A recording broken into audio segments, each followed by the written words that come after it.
I've been thinking about this a lot because obviously we have NP as a future opponent. Yeah. And it is important for me, especially to kind of while I watch his games, watch it with interest.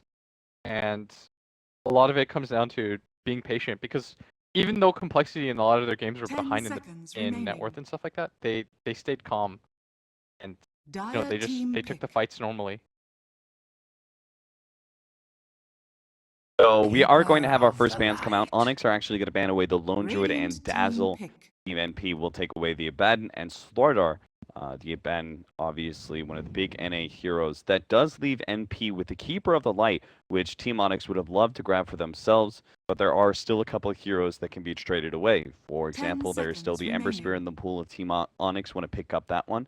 I know it was on like your list of like some of the best heroes out there, but I do feel like Ember Spirit is, you know, you pick up this 1/2 Ember Spirit, I feel like he is more likely to be countered than heroes like for sure. I just think it's such a good hero overall. Yeah. Okay. But like for example, this game that I'm watching, the Secret versus Alliance it's one. like even though he's going this magic build, it doesn't matter because Ember's job is to be annoying and to consistently set up fights for your team. And he does that no matter what. I do think Baden has a lot of value here against Cuddle. Already banned. You can always. Oh, they too did. I believe Envy had that in mind, right? What a genius. We look at the ban phase. Warlock +1 then? As soon as Lone Druid was banned, he wanted his hands on Keeper of the Light, right? Do something like Throw Start Curveball, take Mag. Full of Freedom, Mag Jug. Maybe Earth Spirit's not bad here. It is a contested hero between all of them. Behold the horn of Magnus. I told you! Nice, Magnus. Mag Jug? Ogre. They are going to do the pump you up strat. So, the whole thing, the reason, I guess it's a little cheating because I knew that they were going to take Mag. Because, you know, Bobo was asking me what, you know, thoughts, and I was like, you need to keep yourself open, and part of the problem with Onyx is that they're a very predictable team. Like, they're incredibly predictable. Like, even yesterday when we were on the panel, it was very easy to see their draft coming. But the same thing is true of NP, so by Onyx, they're switching things up a little. Boba's not on this hero, such as, what is it? It's always like Centaur, Abaddon, Blockwork. Don't put yourself in a hole. It's pretty much Centaur Abaddon. I don't even know if Clockwork they drafted it that much. Yeah. Beastmaster, sometimes. Boba has a pretty sick Beastmaster. But I mean, if we're talking about NP, that's definitely the obvious pickup. Yeah. I don't know if I don't think we saw too much in. We see any all the Beastmaster. I know he plays it. But. The thing about NP though, what makes them so strong is that they're incredibly coordinated, and they have very strong players at each position. Like nobody really makes any. Dire team ban. Oh. Radiant team ban.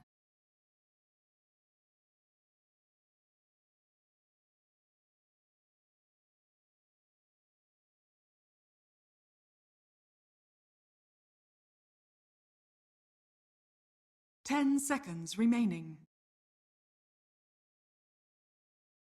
5 seconds remaining. Because it is one of those heroes that actually draws out the game, right? Yeah. And being able to get that second pick Beastmaster, which is not surprising at all for NP. I think until they lose heavily with this Beastmaster, they're always willing to second pick it. So, super annoying team fight too. Yeah, so if you have this off laner who needs a lot of space, Keeper of the Light is probably the best opening support you can get. Yeah. Reserve time. Keeper of the Light just, and we talked about the utility of the hero. It's so incredibly high. You give yourself options when you play a hero like Coddle. Radiant team pick. He works in a lot of different ways to give you a little bit of everything that you need. I know the one thing that he lacks on is a stun, but if he had a stun, that'd be pretty pro. He's got something even better, a mana leak, which is essentially just what is that ability? It's rupture, but for mana. Yeah. 5 so they ban away the best heroes to because we got to pump you up strat for Onyx, Magnus, and Ogre. So they ban away the best heroes that are going to combine with that. No surprise that Jug and Alchemist are going to be banned away. The Wife Stealer though is still in there. There is still the Life Stealer. Ooh, so we got 2 out of there. 3. Team pick. The Warlock for me, it was a big deal because A, it's very good against Master, and you remember how I said you can't put yourself on a team fight timer against NP. That's why I thought the Brewmaster was so bad. Because Yeah. yes, 10 you have a lot of team seconds fight, but it's not a hero that scales for team fight. It feels like it was so all in as a concept 5 seconds that remaining. I was not a fan of it at all.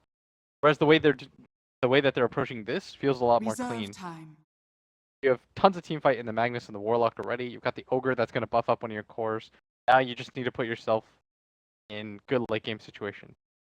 So you still have the, we want to be able to fight and get a little bit of tempo because most likely NP are going to get, you know, a forward position that is going to jungle and stuff. So the laning phase is going to be a little bit more efficient for NP. But this time around, Onyx don't have to be terrified that if we start going past 35 minutes, NP are just automatically going to win. They've got really strong scaling supports, and we haven't even seen what their cores are going to be picked up. And I think that's another strategy. If you talk about the fact that, hey, don't limit yourself, being able to potentially grab the better late game heroes for Team Onyx could allow them to be able to really keep that pressure off them. No surprise that the Lifestealer is going to be the pickup. That's pretty much the last remaining of the current meta heroes that are combined really well with Ogre and Magnus. Most of the other heroes, like say Nice, Sven or dude. something like You that, got aren't 3 out of currently 4. in the meta. 3 out of 4. Yeah, you just didn't call the Ogre yet. 10 seconds You got remaining. the Lifesteal, the Ogre, and the Mag. But that is a problem too with Onyx. 5 seconds remaining. Is that now they've gone away from their Naga comfort picks, you know, like the Siren. Earth Spirit and stuff like that. Mhm. But then Radiant they have team another back. set of comfort. It's just like no matter what, there's just comfort picks. So Naga Siren for NP. Oh man.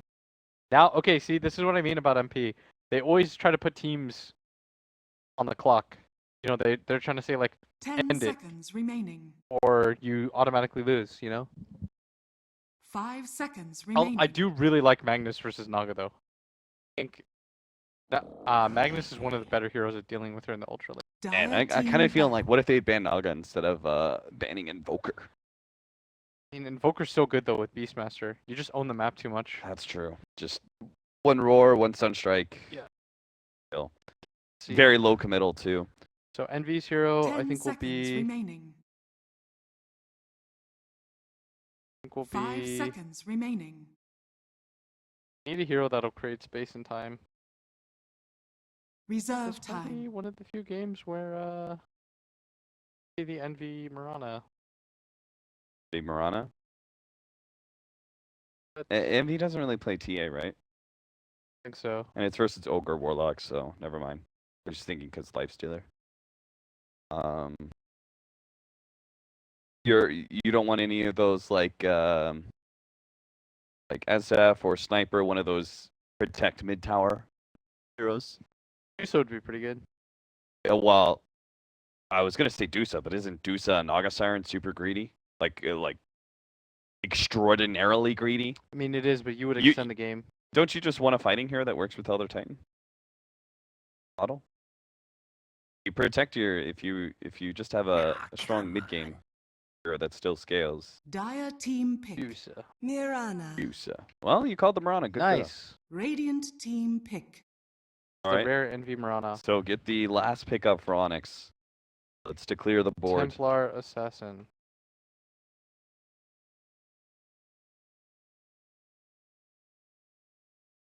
I'd be a really big fan 10 of the TA this seconds game. remaining. What about the 5 seconds about it? remaining. What about it do I like? Yeah. Oh, I just think it In the destroys the spirit. Marana. Oh, I guess that was still a hero, huh? Ember Spirit? Also destroys the Marana. Fights a little bit better, I think, has a little bit fewer issues with the damage over time with Beastmaster and Naga. But that is only if you're able to fight correctly early, right? The difference between Ember and TA is that TA will get her farm out of Ancients and Neutrals. Ember Spirit has to kill. I don't think Ember can die in this game either. It's very hard for him. Yeah, it's early game. It's pretty much non-existent, right? The only way you die is like Roar plus Arrow. Yeah. Later on to the game, you're gonna have to worry about Beastmaster Roar. The sleep setup for Arrow too is pretty annoying. You'll have to worry about some of the Mana League push around or staff with the Coddle, but for the most part, this for Ember Spirit. Yeah, I do like both lineups quite a bit. I think that NP was very smart. Thought this this Naga and this Miranda were very good. But I'm also a big fan of Onyx's their 3 heroes. It's Warlock, Ogre, Magnus. But they were very smart. Yeah. So they are definitely still on the clock. Onyx need to be able to end this game, but it's not the same kind of endgame scenario that we were looking at before. A lot of the matchups against NP, a lot of these teams feel like, oh god, we have to push a high ground and take a lane of Rax by 35 minutes, and it's just not the case. Here at least Onyx do have a bit of scaling. The Lifestealer is going to scale much better into this game than normal Lifestealers because you have both the Bloodlust Ogre as well as the Magnus setting up with RPs, as well as having that Empower increasing his damage. And then we've got one of the best scaling best scaling supports in the form of the Warlock. I really like Blitz's call of the Eternal Envy made Mirana. I think that's just like a good fighting hero. I think it was the similar reason why I was thinking of like SF.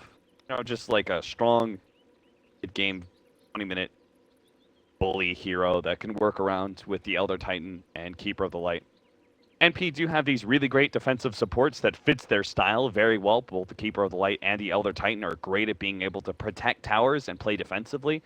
Not so much at being able to offensively set up kills, which is where the problem comes in with this Ember Spirit. Hero that is great at being able to take advantage of, I would say, overly defensive heroes. That was your P. It was good. Hear it? Team pause for you. It was nice. It was perfect time. Just for you. I just drink so much water nowadays. I used to never drink water. Like, I would get my water from Sprite. Yes, I know. Damn, dude. How was...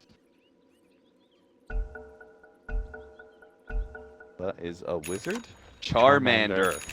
Ooh. This is Eternal Envy's version of a battle cry / taunt. He's gonna flame a little bit by tagging his profile picture. I'm a Charmander. Charmander. Dude, he was so mad at Bulbasaur. Bulba the other day. Why? Because Bulba flamed him in a pub. Oh, really? Nah, I mean, that's just kind of Bulba things.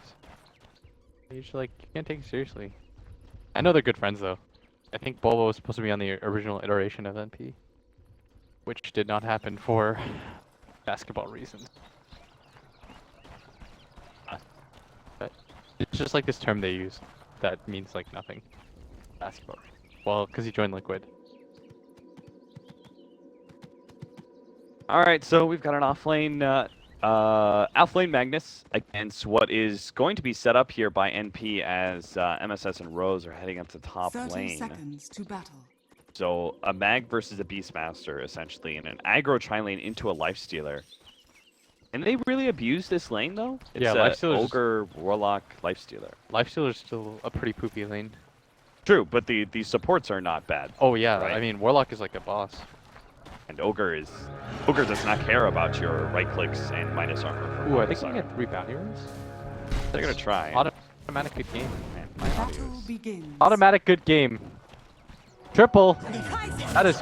Bounty, which my matriarch will prize. Beastmaster. And it looks like this Warlock is just going to buy a TP on the side. He should. He needs to get out of there and help out.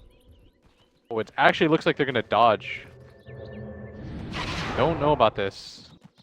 I feel like I kind of agreed with you there, but I guess it is an offlane coddle. And for people that don't know why this hero is so annoying, it's because you can do stuff like blast the wave and just push it in repeatedly. Yeah, which is why Bulba does this, right? He blocks this hard camp, so when the blast comes in and pushes this wave in, Oh, they blocked Coddle's their gonna own. pull that hard camp. They blocked their own hard camp. Did it? Yeah. Seems like it's right on the side. Isn't that the dire one? I don't know, it is. I just wasn't sure if it was actually blocking. Or not? Like right on the edge. We will find out right now. We'll see. Okay, It is good. not. Yeah, I think he was. There's no way that you blocked that. Yeah, I think he was actually looking for a ward that was blocking. So, it. for people that don't know, if you play Dazzle or Coddle or anything like that, the point is you push in this wave, and then you just pull this one over and you deny a full wave. And this way, you both get XP. It's like it becomes your own pull, which is what makes heroes like Coddle so strong. If anybody was wondering like why people do Dazzle, Beastmaster offlane, and stuff like that, it's for that reason alone. So you can just push in the wave immediately.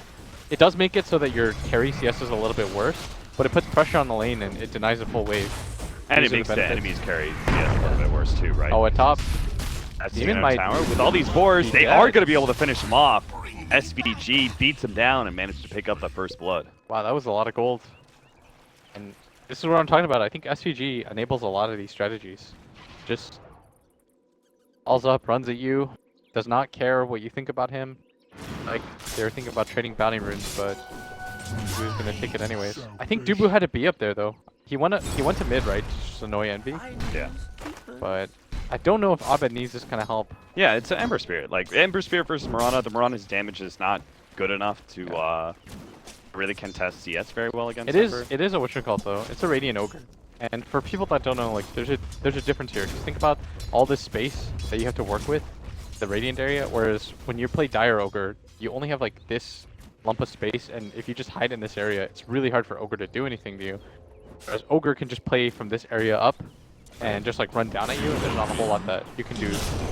It's just incredibly annoying. So he felt like because it's such an advantageous situation for him in the mid lane. Yeah, it's like you're gonna do some stuff just to harass, and Envy is kind of getting hurt a lot in this mid lane. Like, he's gonna not pop having a his good salve now. Yeah. Only has 5 CS. Ember's got 13 already, so it was worth it. But if that was gonna happen, top had to be a little bit more careful. Gonna try and go for a stomp into an arrow. Stomp misses though. Abed is fast enough with the early boots. Just like we keep on seeing more and more of this, the early boots instead of bottle on a lot of these heroes. Yeah. Can you explain a little bit why? Just because, especially with the shrine being an innovation, it's not as big of a deal, and runes aren't like what they used to be, in all honesty. And Abed mid, I think he is not going to be able to kill Envy. Envy is going to go for the leap over, What? traps himself in the trees. If Also he top lane, actually- MSS is also going to be dying here. Envy will survive, but he's Dude, stuck. this is even worse than Yeah, this is worse surviving. than death. Envy is Oh. currently suffering a fate worse than death. He managed to eat his way out of the trees. It's just going to pop out. Abed's got to know that he's here. Yeah, he's around. Ogre's probably going to be cutting down to see if he can catch Envy somewhere. Envy's up in 5 seconds with the leap. They know they're that he's there now. But now Abed's wasted a lot of time. I think too. Abed should have seen that coming. Like the fact that Envy was going to be in that area, just because the leap didn't take him across, right? Mhm. There's no way that it could have. And if he just kind of walked there with his flame guard on, it was a kill for sure. But it still hurts Envy more. It was a very convenient try for them to be able to pop, since it was going to be 2 supports anyways. Yeah. And Abed got like 3 free CS or something like that. Like this is a 10 CS Mirana right now. She's not enjoying her life. He's going to play a little bit off of jungle, it looks like, with the arrow and the devil damage she picked up. We do have the Beastmaster, Keeper of the Light, still matching up against the Lifestealer Warlock, so they seem pretty content with this. It is giving AUI total free farm at bottom. He's currently sitting at 27 and 7.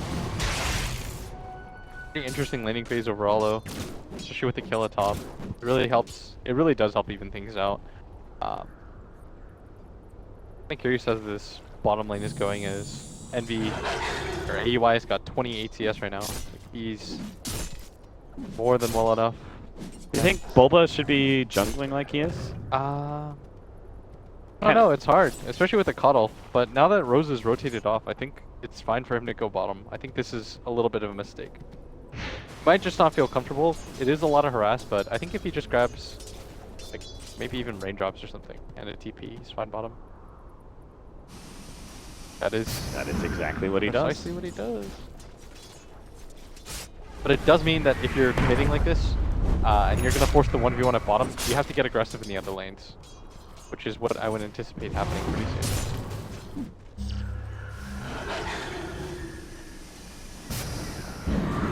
MSS, his farm, 18 and 8. He got dove underneath the tower earlier, but he is getting some decent levels still, thanks in part to Keeper of Light being around now, doing a little bit of pulling for him.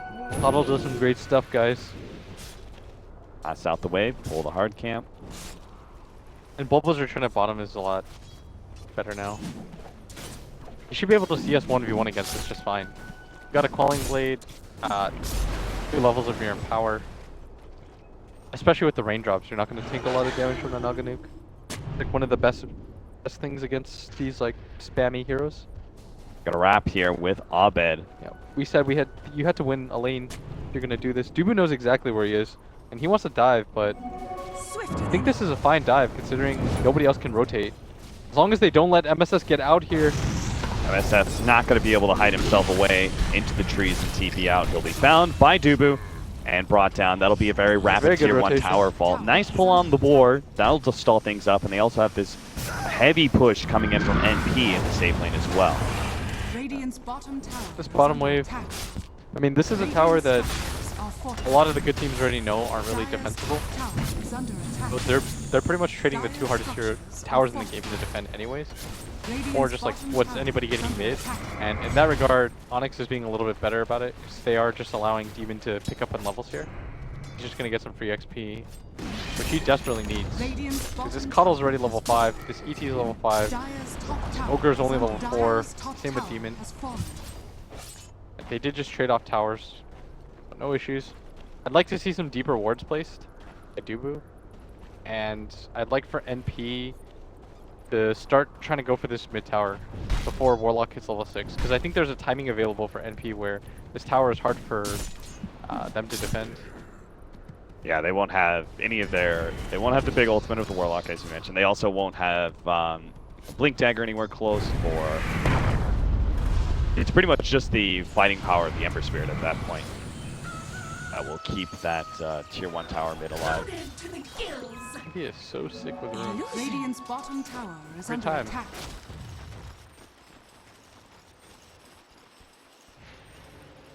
Armlet is also a very big power spike for the Light Stealer. It does not look like NP are going to take advantage of that timing you were talking about, though. They're instead play a bit passive, kind of NP style.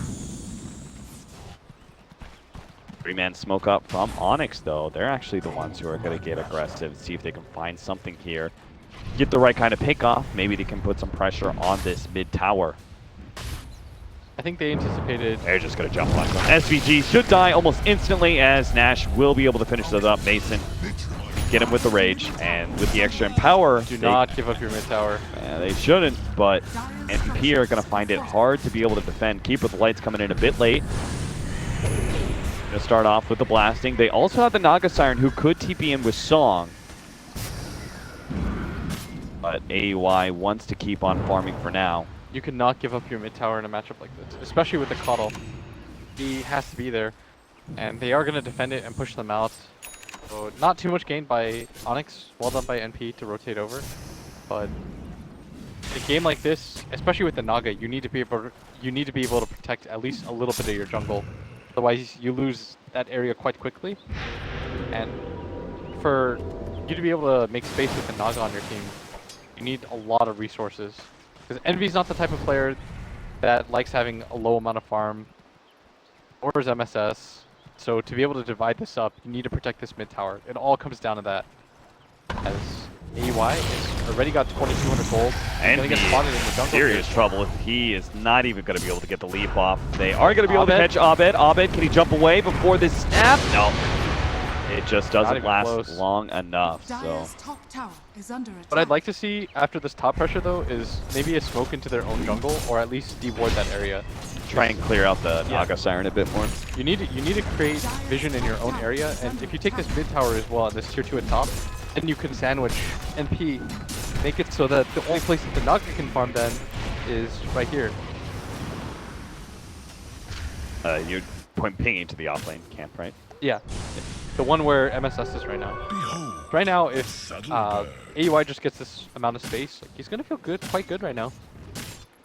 He's just thinking to himself, I am getting absolute free farm. Yeah. Onyx. I mean, that's part of it, right? Is that push into mid, hope to be able to pull AUI off of farming bottom, but I think the majority of the reason too that they're not worried though, or why they're not really pressuring the Naga, is because they feel pretty comfortable with the fact. I mean, they're getting so many kills. The Rock actually jumps. Ooh. It's going to be a little bit late, but they still catch him with the double Remnant. That is the tier 2 tower down. They're claiming so many kills and so many towers that worrying about the Naga Siren is just not on the forefront of Onyx's mind, nor should it be. Yeah, this is, you remember we said Onyx's inability to take these team fights has always kind of hurt them. And Onyx is being much more patient. This is like a better version of what was the team? Freedom. It was what Freedom was doing to them, but cleaner. Yeah. And this is what you need to beat a team like NP. NP is a very good team. They have this very practiced style based around multiple hero picks. They are going to try and defend this tower. This is all important. Eternal Envy can set up an arrow here. He's going to go for Abed. Try and get a little bit of harassment damage on him. Leaps away, though, before the open wounds. Onyx are going to be able to get this mid tower, and it looks like they're going to be able to get away if they want to. Not a tower. We talked about how important it was. I think you do try to get control of your own jungle, though. That is the next step, as it's going to take a lot of counter warding, though. They are going to be able to get the Roard pick off onto Dubu. Abed escapes, and that's the important one. Yeah. MSS does almost have that book. Slowed down quite a bit from when we previously see his timings.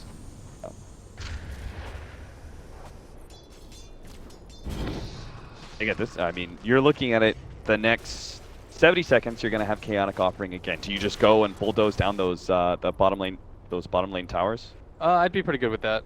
Yeah. I do think though that they should start establishing some dominance down here though. They've got pretty deep wards into Onyx's own jungle, and Onyx now has to commit wards into their jungle.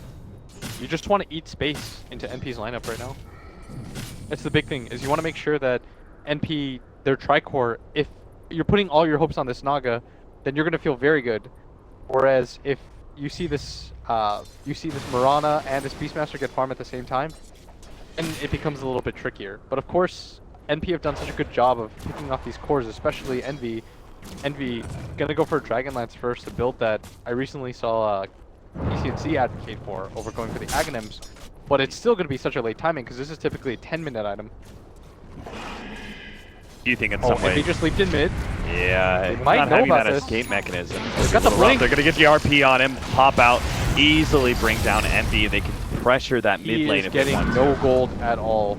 Yeah, this is pretty rough. Do you think part of it is that the Aghanim Scepter requires so much space for you to be able to utilize? You need so much of that right now. And up at top as well, MSS gonna get gone on. He does have a TP. Flameguard is still up. MSS just couldn't burn through that one, and that actually makes the difference. The extra burn damage is going to allow him to be able to get that one kill. This is a very good kill for AUI if he can get it. Yeah, he's definitely got it. That is 767 gold for that kill. So if they're fast, they can defend mid as well. Last stomp goes down from SVG. Jason not backing down though, still gets a couple more swipes on that tower, but I think no one wants to let that offlane tower fall. They actually do get a slow onto Eternal Envy, but they should not follow that up. They are getting lured a little bit too deep onto the Dire side. Envy's gonna deward this ward, but so basically, oh sorry, go on. Sorry, I just wanted to go back to the Ags. It's like, you've lost so much early game control, and Naga Siren takes up so much space that there's not any room for Envy to go and Axe. It's not that it's a bad build, right? But this build will give you a little bit more sustain into late game, as well as a little bit more beneficial to the limited amount of map control you have. Yes, 100% agree. In a game like this, like, when is he gonna pick up his Axe? He's almost, the Warlock is almost the same level as him.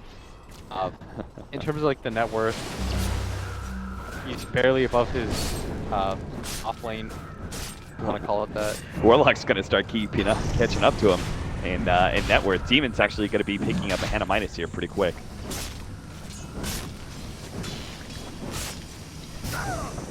Is he going to push out this top lane? Very mid-centric right now. And they're doing this just to secure the Roshan for their life stealer. They're still putting on a good pace. They're making sure that they have Aegis control, which is what was so pivotal to Team Freedom's success in the first place.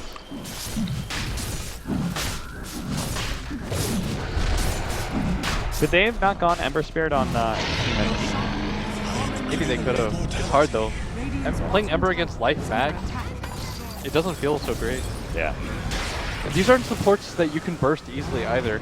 If you can't kill the cores really easily, and you can't kill the supports really easily, like the entire point of Ember is A, either he just can't die, or B, you can just burst somebody very quickly. Right. But in a game like this, especially against Onyx's lineup, he could do both. Flameguard is already out. NP are going to have a hard time cutting through Abed, but Abed's got to be worried here. the rest of his team is pretty far away, so Smoke's broken. they get the Primal Roar into the arrow. This could be a big-time kill. They're going to be able to throw everything they have at him and take away that Aegis. Now, they just have to get out of here because the rest of Onyx are streaming in. Abed looks to be able to catch one, manages to grab MSS. They have the counter vision. Nice pushback there from the Keeper of the Light. Radiant's middle That tower was is under attack. kind of unnecessary, but they are going to go for this bottom push anyways. And this is the right thing for NP to do. I think just sending this Cuddle down here with this EP, it's very hard to push into this. It's not a lot of Radiant's team middle fight, tower is as under weird as that attack. sounds, but it's just hard to push into. And you want to make it annoying, slow them down, because there's no way that you want to just give up this many towers. Yeah, Especially with your Naga getting this fat.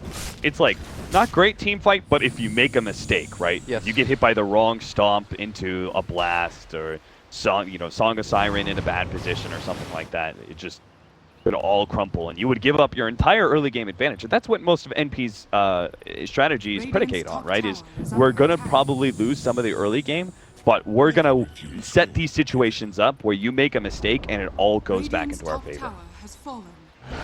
That's why, oh,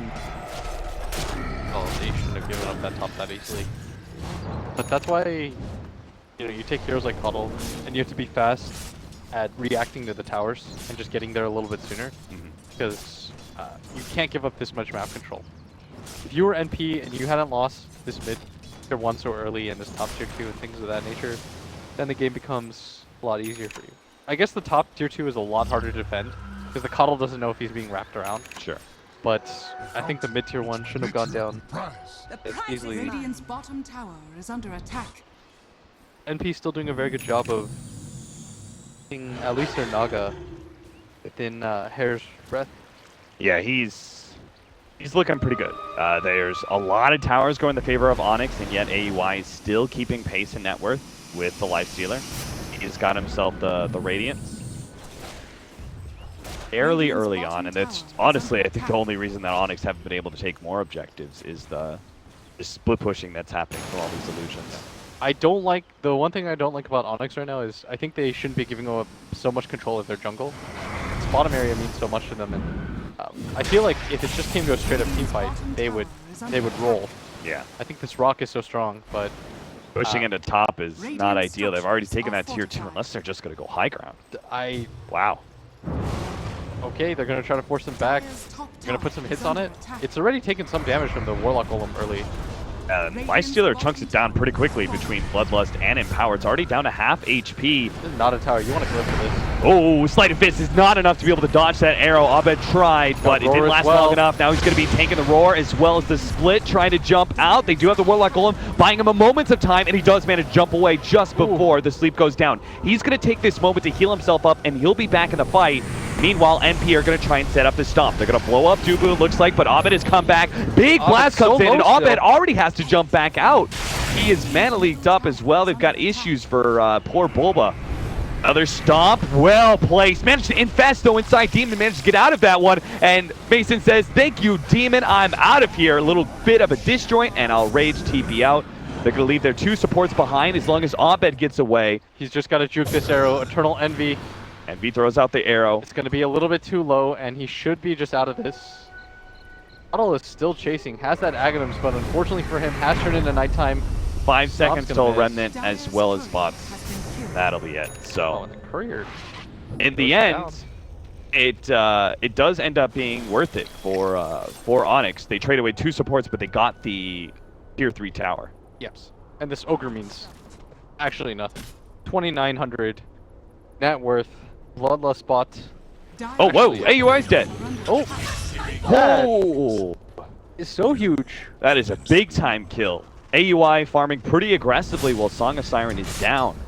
And Abed just picks that up. Could have been a potential kill on him, and instead he turns it around. That is how close Dota can be. Now you're in a position where this Ember Spirit, he's going to have a Linken's pretty soon capped. He's going to be incredibly strong. This bottom wave to be mopped up quite nicely by him. I mean, Might even just remnant back in for a we were not sure about that tier 3 tower push, but it was the kind of decisiveness that we Yes. liked seeing earlier this morning when we were casting these South Oh, I American love players. decisiveness. Dire's I am bottom completely tower down to is see a under team attack. just play super decisively, try to take objectives, be faster on the map. Look at what that does for them. It opens up these shrines that typically don't go down early on. And this means that without the shrine there at bottom, you can't defend this tower. It's gone. This area is lost to you. And this is why it's so smart, and this is why it means so much. Dire's bottom tower is under attack. That's why you said that, like, the two strategies. Defending high ground is an effective strategy because you don't lose that much map control as long as you keep your tier 3s alive, Yes. right? The shrines are still a huge amount of Shrines map are so control big. exerted over the map. That's why for people that know, that's why it's hard to take the safe lane tower, because you don't necessarily have to TP to this tier 1 or even this tier 2 anymore. You can just TP to the shrine, set up a fight. If you can bait people into the shrine area, then you're definitely losing the fight. It's things like that that just make it a little bit more complicated than you'd like. And I like this bottom push. Remember, I advocated for this much more early on, Yeah. because you need to take control back of your jungle, which is exactly what they've done with this ward especially. And with the Naga dying at least once, I think that does slow the game down a little bit for Onyx. They're not as worried. Push it mid, take out that other shrine, which is a really good control over the Roshan pit. And second Roshan is going to be coming up pretty soon here, so. Yeah, they lost it so fast. the Radiant's first time. top tower is under attack. NP, they do get a significant upgrade though. With the split pushing as well as now the Keeper of the Light being able to have both Ags and Gem, it does mean they're going to be able to take away a lot of the aggressive vision of Onyx, and they'll have the split pushing advantage as well. They just need to make sure that they don't get caught out by rotations like this. The invis rotation of Bulba holding the Lifestealer inside of him. Looks like they're just might be able to get multiple here. Oh, they're going to skewer him back though. Oh, if Bulba just waited around, he might have been gifted with a twofer, as Envy was not so far away. They're actually going to go a little bit more, trying to catch Rose. The Light Shadow was used, though. Still, good control. Beastmaster is not a small kill whatsoever. Like, you want to be able to slow this guy's progression down, and I think he realizes that his role in the game's changed. Necro 3, obviously not Radiant's being middle as tower necessary is anymore under as it attack. used to be, especially since you have a Kata with Ags. I don't know, there's something about Beastmaster's item progression nowadays, though, that feels super underwhelming. When you get this Necro 1 in the beginning, you feel like you are the strongest hero in the game, Yes, you're regardless super of net worth. Then when you get this Necro 2, Dire's it's structures kind are of fortified. better. Then when you get Necro 3, you get detection, but it feels like the pace of the game has changed, so the damage isn't as necessary or big. It feels like Necro 1, despite being weaker than the other ones, because it's earlier It's on the in the most game, important, yeah. has the most impact. And I think that's why you see a lot of Beastmasters go Necro 1. Bulldog. Necro 1 into that Blink. used to do that. That's the...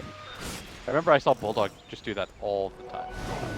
My master. And it does add a lot. If they have that Blink Dagger, NP can start actually hitting back a little bit. Because they have this split pushing, they have this, all the aggressive wards taken away.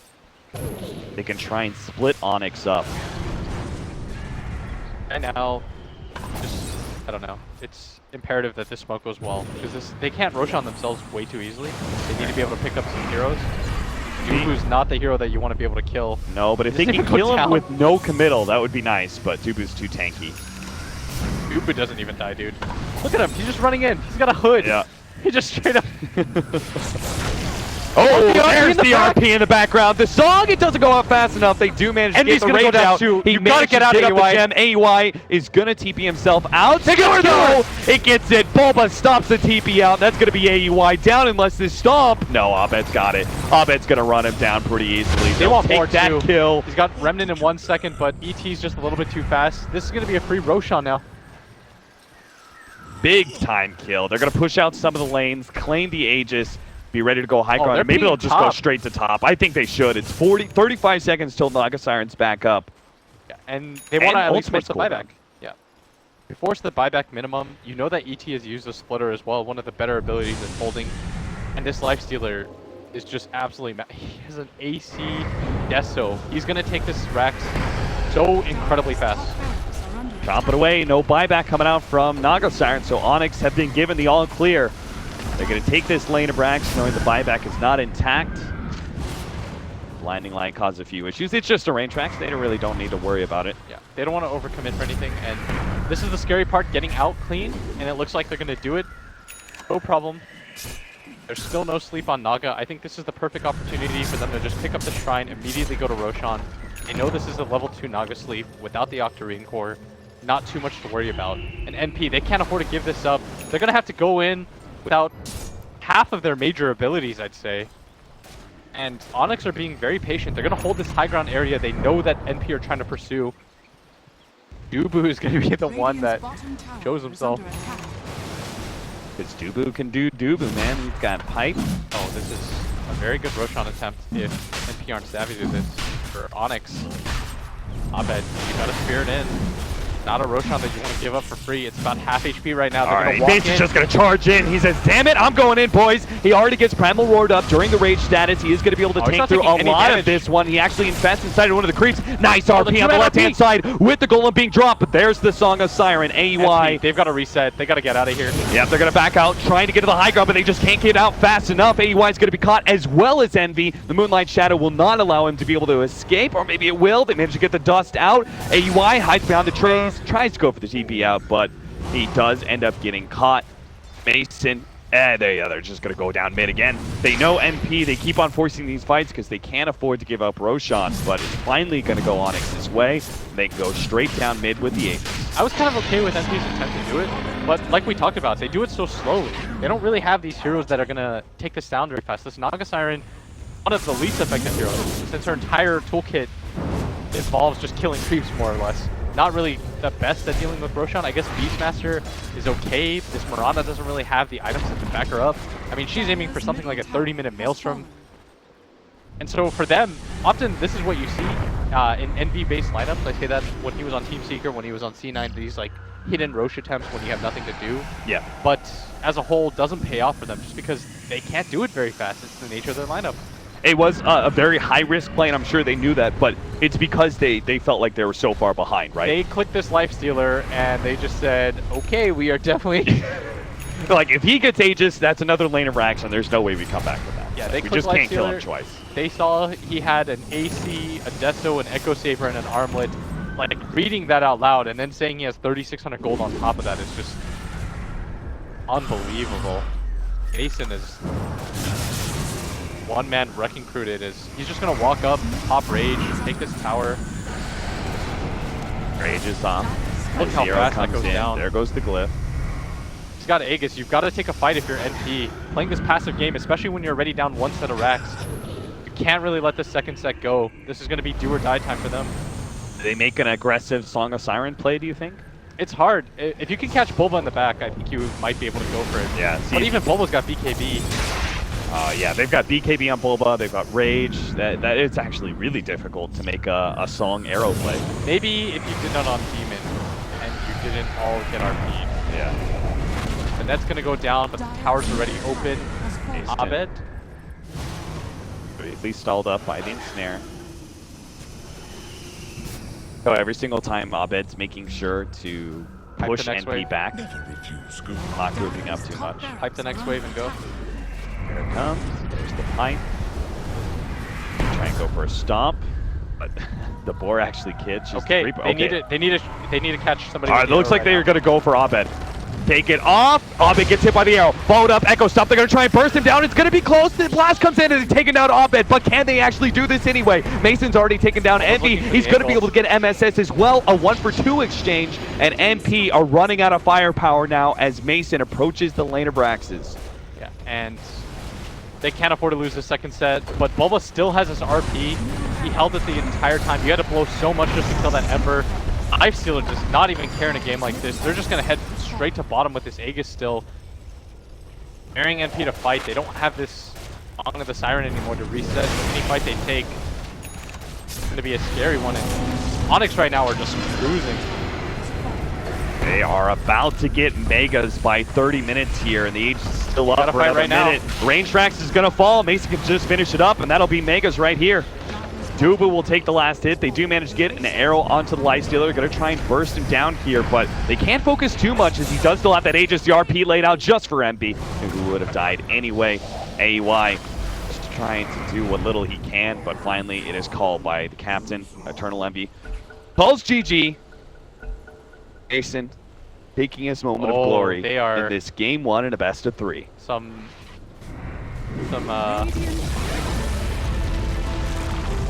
Okay, so we talked about it yesterday. I feel like this is coming into a thing again.